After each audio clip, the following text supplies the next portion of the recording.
And so this is the session for questions on Ushers and RP. And so start with your question.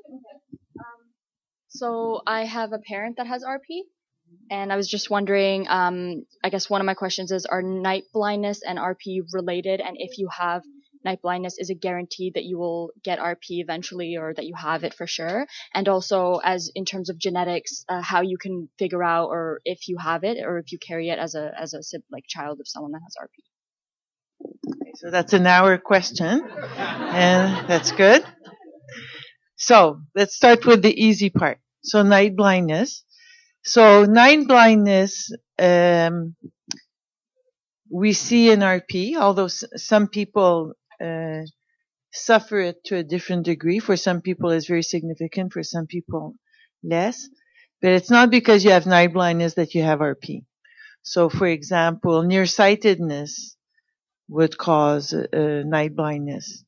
Some cataracts or other types of eye diseases can cause night blindness. So night blindness is not a signature of RP alone.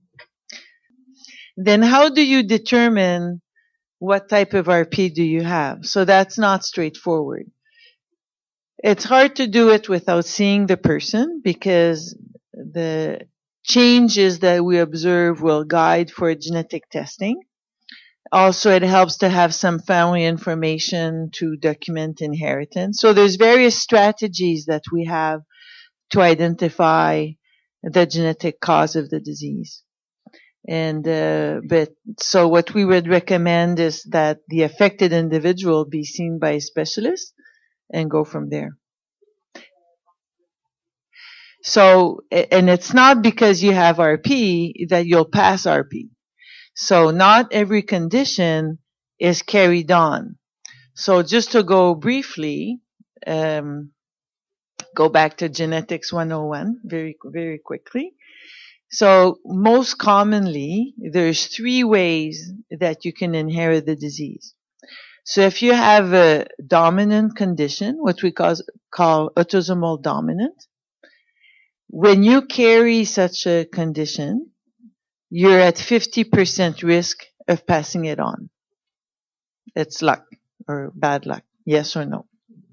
If you have an autosomal recessive disease, you need to have like 2 doses of the genetic defect. You have one from your father, one from your mother, and they're not aware that they have it. Like I mentioned previously, we're all carrier of many genetic defect, but in a single form, so they don't really do anything to us.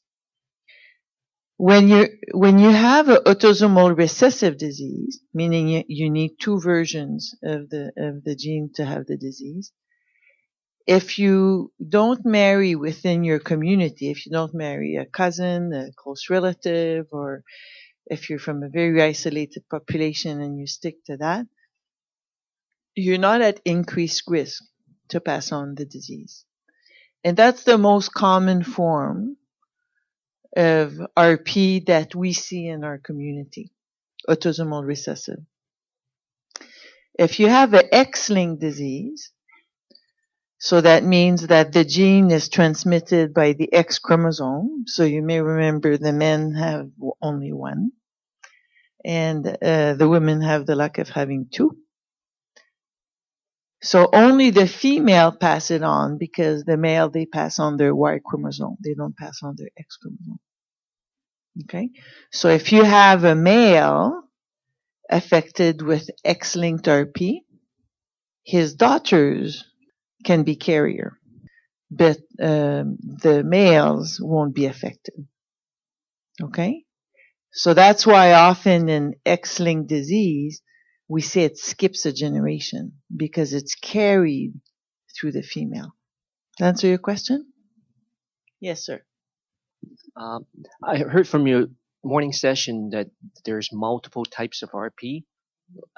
Is there any resource online or books that, because I'm planning on getting the genetic testing, because I'm not sure whether I have the X recessive or the X linked. So I just want to read up on that because I was diagnosed early stage of RP, but I'm not in the serious stage where right now I still have about 80 degrees peripheral vision.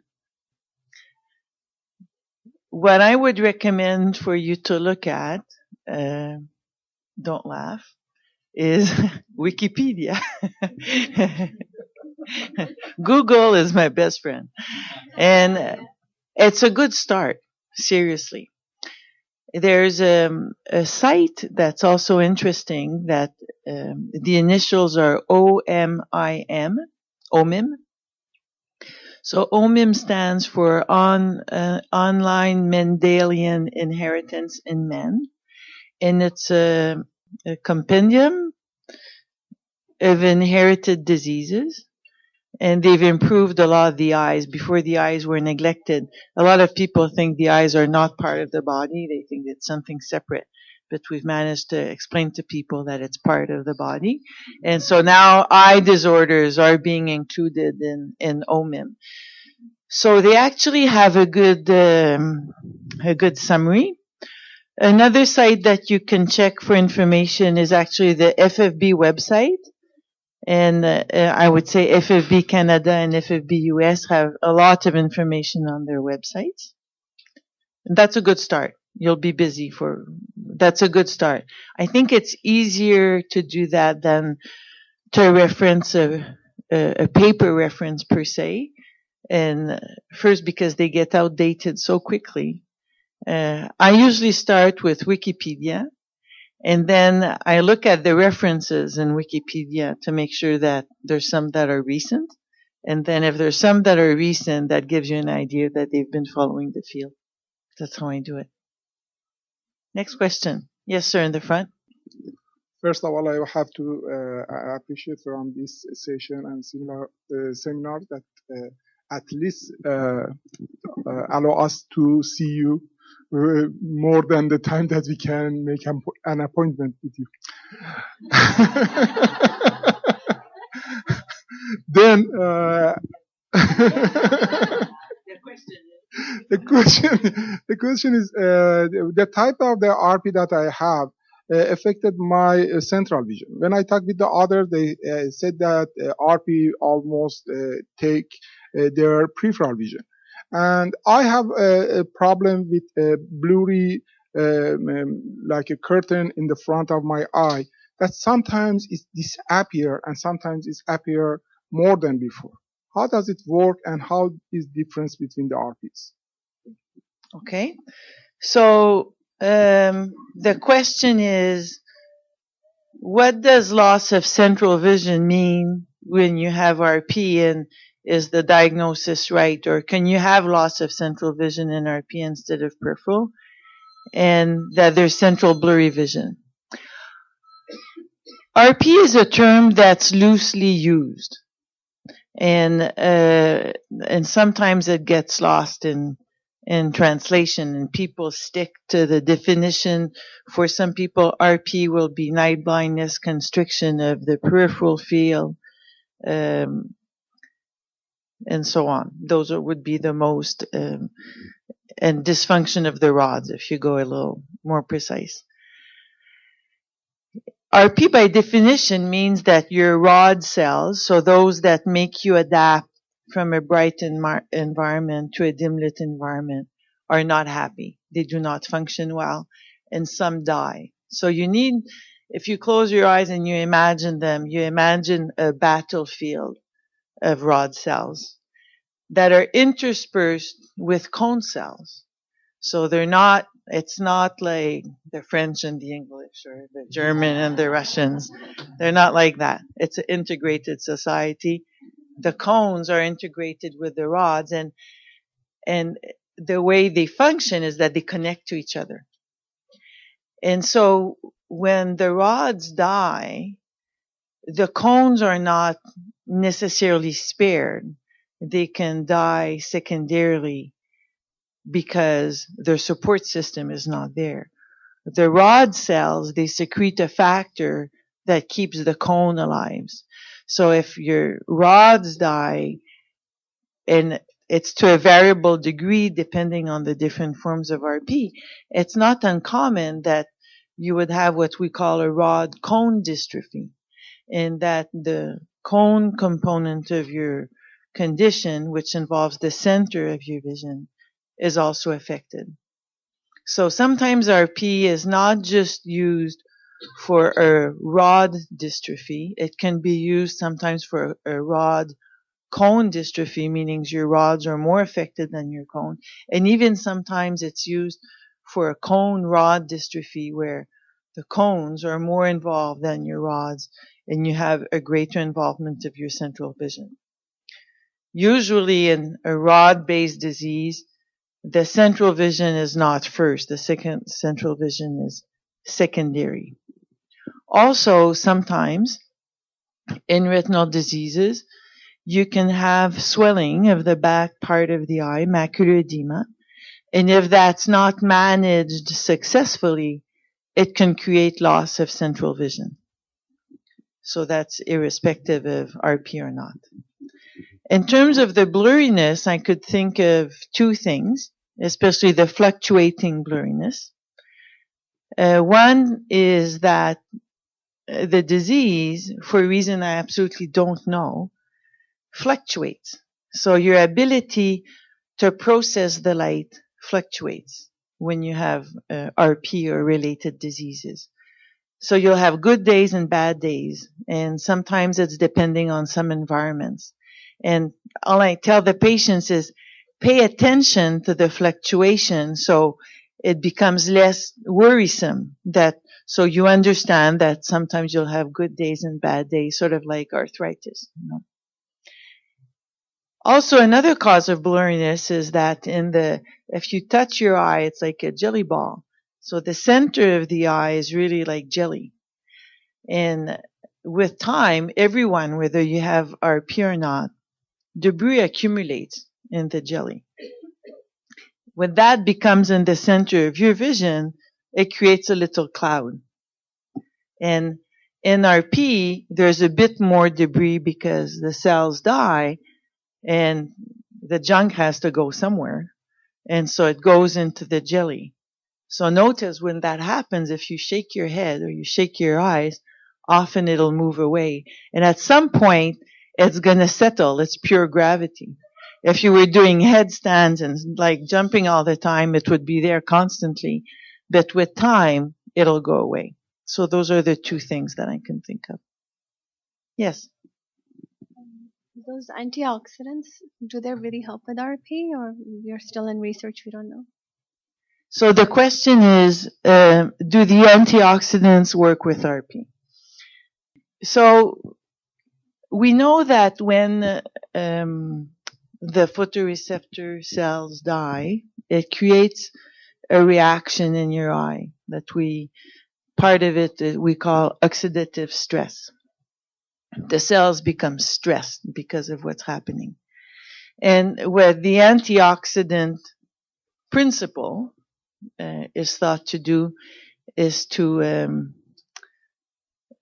decrease that to some degree. So antioxidant is supposed to help for everything, aging and not wearing readers and wrinkles, and Vitalux is in that category, but Vitalux is a combination of different things. It's a mix. So there's only one study that has been done assessing the role of antioxidants in RP. And it was suggested from animal model that it slows down the degeneration of the photoreceptors. It's not a huge effect, but there's an effect. So the problem when you want to do a human study where the condition is so variable and you want to measure a small effect, it takes thousands and thousands of people and it will take forever. So there's a Spanish group that actually designed a study, and I think the power of their finding is limited to this problem. And we actually started designing a study several years ago, and I even got antioxidant that was used in that study given to us, and it was just too complicated. And so there's a situation, as much as I push for clinical trials and that, when there's no risk, sometimes it's worth trying. If there's no risk and you think that there's suggestion that it helps, it's worth trying. And so that's a situation where in retinal dystrophy, I do recommend a supplementation of antioxidants. Now, this stuff is unregulated. Okay, so we have a biochemist at SickKids once. He took different pills and most of them were just sugar. And so you never know what you're taking. So I recommended, I have nothing to do with these guys. The only one that's been studied is one that's made in Sweden, Retina Complex. And so that's often the one I recommend. But I think if you deal with a good health food store, they could also provide a good antioxidant. A lot of people take the antioxidants and then they'll stop because they say it does nothing. It does nothing. You won't feel anything. It won't improve your vision. It won't restore anything. It's just supposed to slow things. And I do have the unscientific impression that it makes a difference, because I've had a lot of people on it for a while now. And if they take it like they say they do, I do think that people are doing it a little bit better with time. But there's a bit of an educated guess in the whole thing, and you wouldn't be punished for not taking it. Now there's some combination of antioxidants, like for macular degeneration, like Vitalux and Ocuvite and God knows what else. And so you need to check what's in it. You need to make sure, for example, that you don't have, you need a liver disease, because some of those are metabolized by the liver. You need to see if there's vitamin A. There's some condition, for example, if you had Stargardt's disease or the Stargardt gene-related disease, vitamin A could be damaging to you. So you need to look at what's in it. Next, yes? Does the later onset of RP depend on the kind of RP that you have? So that's a tough question. So does the later onset of RP depend on the type of RP that you have? So the rule of thumb is that the early onset disease is usually autosomal recessive, and the later onset disease is usually autosomal dominant. But all rules are meant to be broken. And the best way to determine the true inheritance is by being seen by an expert and having a good family tree done. The onset of a disease is subjective. And some people, like, I have a memorable story when I started of an individual who was in his late 60s, and he had a 20-degree field, or if not less. He was unaware of any problem. And he had been with a restricted field all his life, and his wife always thought he ignored her. But it's sad, because when we explained what was going on, for them it was a revelation. But this had been going on like for ages. So some are very slow, some are faster, and it's a rule of thumb that we use, but it's not always right. Definitely. So the question is, I wasn't aware that there was a genetic component to my disease, but I recently figured out that I have distant cousins that are affected. So until proven otherwise, it's related. So, but there's some situations where it's not. So the most common genetic type of RP or related retinal dystrophy that we see are what we refer to as sporadic, meaning there's only you and you have no idea of any family history. Those cases, until proven otherwise, are autosomal recessive, because the likelihood of inheriting a mutation from both your parents is higher than a new mutation happening. Okay, because we're all carriers. And the rate of a new mutation in your system is 10 to the minus 9. So it's a rare event. So that's why we say the most common form of RP in our population is autosomal recessive. So this would be a scenario where you could have a distant cousin that's affected. Yes, in the back? You said the rule of late onset is usually autosomal dominant. What about X-linked? Is that? Usually they're a little earlier onset. Usually X-linked are a little earlier onset, but there's always the exception. So diseases can vary between, the disease severity varies between individuals within families, especially in autosomal dominant diseases. In autosomal dominant diseases, it's very, very variable. In autosomal recessive diseases, a bit less. In X-linked diseases, it's variable. In X-linked diseases, the males are predominantly affected with a more full-blown of the condition, but females can be affected too, because it's a bit of a complex biological thing of the inactivation of the X chromosome. So depending how much of the X chromosome that carries the defective gene is inactivated, you may have no symptoms at all as a woman, but then we'll have some X-linked carriers that have a severe visual impairment. So variability is also a rule of thumb. Yes? Doctor, I want to know the result of the research in Canada or US is going to be passed and shared with the other country in the next few years or no? So if the results of the research that's done in the Canada or the US are shared, the inherited retinal disease community is small in Canada and worldwide, and everyone knows each other. And there's a body to which this foundation belongs to, which is called Retina International. Everything's shared. They meet with each other regularly. The doctor in Iran, they don't know about the type of the RP, and you talk about it. Yes. So the lady has a relative in Iran that has RP, and they don't know the type of RP. It's not an answer that you can find in the mail. You know, you need, if the individual doesn't have experience dealing with the disease using modern knowledge, it's not, you could share as much information as you want. You won't get there. So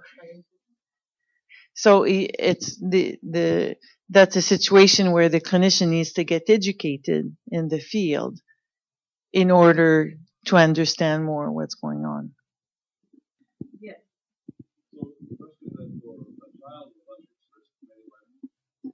So the antioxidant, as I said, is a layman's suggestion that I recommend for all the retinal dystrophy. The vitamin A is a bit of a controversial issue in the literature and in the scientific community. So there's a study that's been done several years ago where 15,000 units of vitamin A was given in a large patient population affected with RP, and they were followed for many years, and there was an impression that the intake of vitamin A slowed the degenerative process of the disease.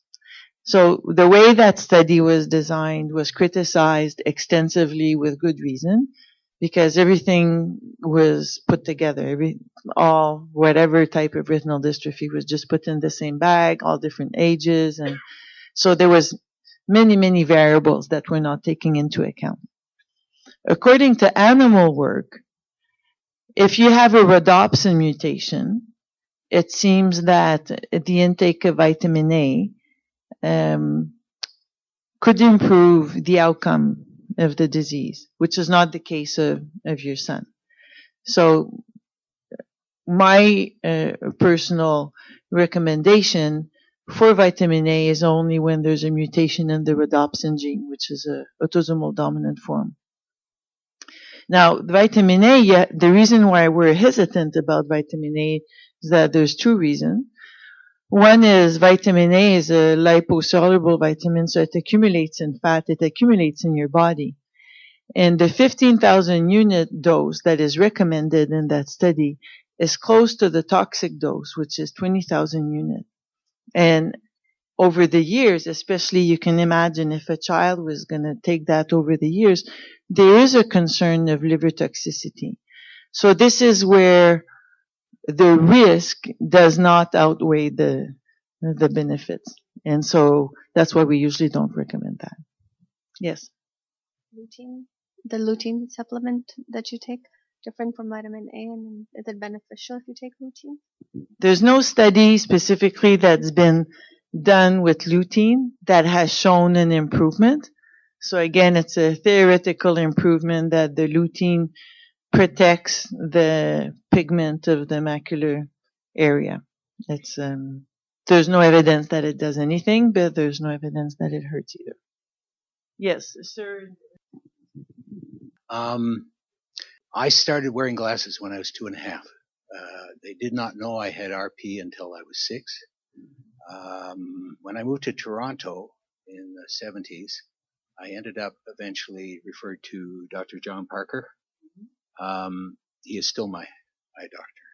And at that time, I learned that I had something called retinitis pigmentosa, sine pigmento. Does that have any bearing on any of what you've been saying? So, retinitis pigmentosa implies that there's pigment. And retinitis pigmentosa, sine pigmento means you don't see pigment. And so, it doesn't guide towards an inheritance pattern, although my observation is that autosomal recessive disease seems to maybe have a little less pigment, especially in the early phases, than the autosomal dominant or the X-linked diseases. It's not enough as a descriptor to guide to a specific genetic defect. But it doesn't, because it carries a little different name, sine pigmento doesn't exclude it from the conditions that we've been discussing. So you're in the same bag. There was a question in the back, and then you talked about variations in sight, and there are days when my wife all of a sudden will look at something and say, my gosh, I can see this better than ever. I always thought it was kind of weather related, frankly. But you mentioned edema, and you said that interfered with whatever vision that she might have left. Is that treatable to reduce the amount of edema? Is that right? The edema? Is that the right word? Okay. In her eye. I just want to say retinol complexes, for who is ever interested, we get it online. They're very dependable. It's a very simple thing and very easy to get. But anyway, the edema question. So the edema question, yes, in some cases it's treatable with some medication that's used for other purposes. So the way we diagnose the edema is with the OCT. So you may recall when you came years ago, we were trying a machine it's not the one we have. We have a better one. We have a nicer one. The light was too bright on that one. And that's how we make the diagnosis. And so we can treat it with some pills, some diuretic pills, or with some eye drops. Yes.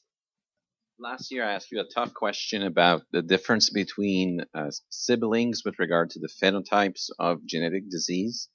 We were talking about a gene influencing factor as part of the severity of the condition. Is there anybody who's doing research on that to see whether or not like identical twins or others who have exactly similar lifestyle have different severity of the condition? So the difference in the severity of the condition among siblings is a well-known factor.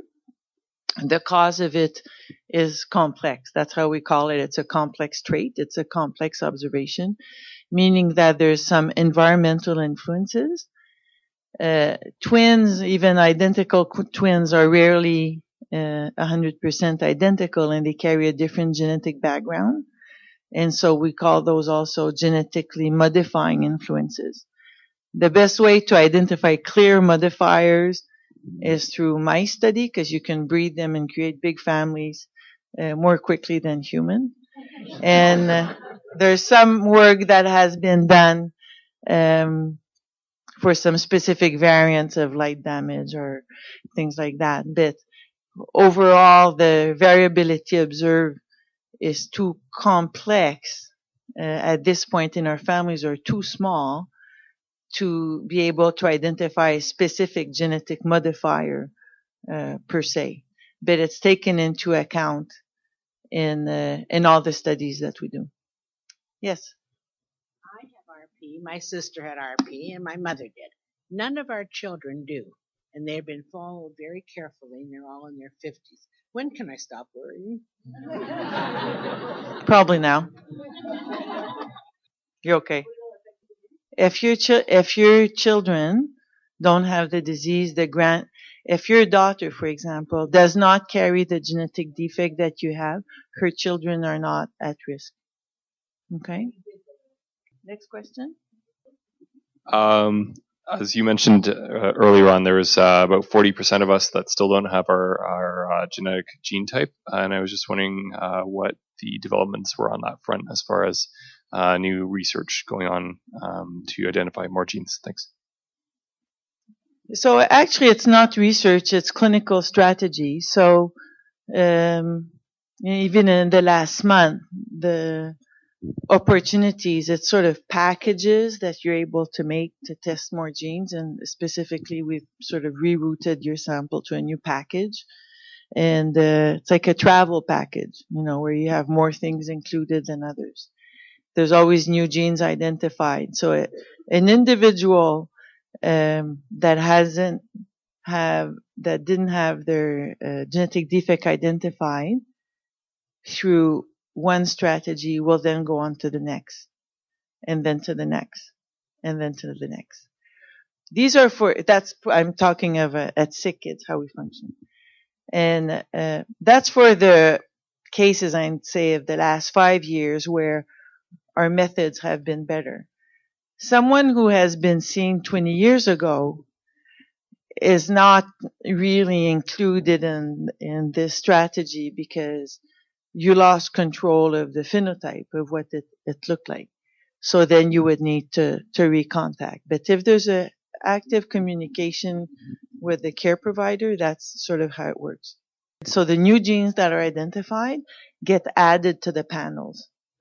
And then we need to convince the government that, so then they say, yes, but it's never been done before. We say, yes, it's because it's new. And then we argue until they agree to pay, and then we get it done. So tell them to stop bugging us. Well, I have RP. Lately, I was concerned about two things. First, the pain on my eyes. Sometimes I have pain, and when I search through internet, there is RP is not a characteristic for RP. I went to the doctor, and he said that it's only dry eye and try with drops, but well, I still have some few days. And another thing is that lately I feel like I getting worse faster. I don't know, because I think that I have the first symptoms since I was 15-year-old, but I was okay until maybe 2-3 years that I feel that is going faster. I don't know if it's only that I am stressed or it is happening. So several questions. One is about the pain. So RP is not a painful disease, as you notice. And a lot of people complain of eye pain. It's not specific to RP. I would say often it's related to sinus disease. And for some reason, the many family doctor won't explore that, especially at this time of year where the weather changes. It's very dry. You do sound congested. And it's something that I would certainly explore. And so I do not think that it is due to your RP. Stress is another issue. So stress can create eye pain from frowning, muscle fatigue, and stress can also give the impression that your vision worsens. We don't talk about stress, and we don't have time to talk about stress in detail, but I'll tell you a quick story, my story, so some of you may have heard it. So we go to this scientific meeting every year, and there's this Italian researcher who's been studying stress in mice with RP. So she has a bunch of mice with RP that she put in a nice cage with cheese, and she has little couches and spinning wheels, and seriously, she made like a little heaven for mice. And then there's another group of mice, they're in the bunker, like nothing, no, like cheese, like work, like. And then they do electrophysiology and they look at the retina, and the happy mice do better. It's true. And I have to say it does. It hasn't been quantified, but I see a difference, and it's inevitable that at some stage you go through a much harder period, and that's where you need to be strong enough to reach out to help someone get you back on track. Sometimes when we have the impression that the vision worsens quickly, can be one of two things. Sometimes we've just been more aware of it because people talk about it or you talk about it. At this time of year, there's the daytime change that can confront you more to the difficulty adapting to a dim lit environment. And the other thing is that if you have something happening in your very far peripheral field, you won't notice. You not notice it, you won't care about it. Okay? But when you have something happening in an area that's important to you, whether happening down here or where your shins are, or that really matters to you. And it may appear that it's faster and that it's worse, but it's just more noticeable. So it doesn't mean that things are going downhill. It doesn't mean that things accelerate, because it usually does not accelerate. You never wake up with a big difference. So I would just encourage you to sit back and think about those things and reach out to see how you can clarify that. Okay? When I was diagnosed with RP, my progression was quite slow. And then over the year and a half, it progressed quicker, probably due to the stress I was under and so forth, as we've had discussed. Can that progression slow down again, or does it still keep progressing? Well, there's a difference between you asking me slow, stop, continue. And, that's a crystal ball. So usually it doesn't go fast, slow, fast, slow, fast, slow. It's not a roller coaster ride. I think it's just slow. Okay? With the autosomal recessive versus the autosomal dominant, is one generally progressing faster than the other? Again, those are rule of thumb. So is autosomal dominant faster or slower than recessive? I'm trying to think of an analogy. It's like, are French nicer than English? It's like, it's very generalized. You tend to say yes. But seriously speaking, I think there's a bias because, you just stay put. And he says it depends on the days. It's true. And what was your question again? Yes. So because autosomal recessive diseases start earlier, maybe at an age where you need your vision most, you notice it most. Okay. Thank you, Dr. Heon. And I'd like to thank all of you for your questions. I know really great questions. And the thing is that if you weren't asking them, somebody else wanted to. Or somebody who's going to listen to the session online. So that's great. Thank you for sharing.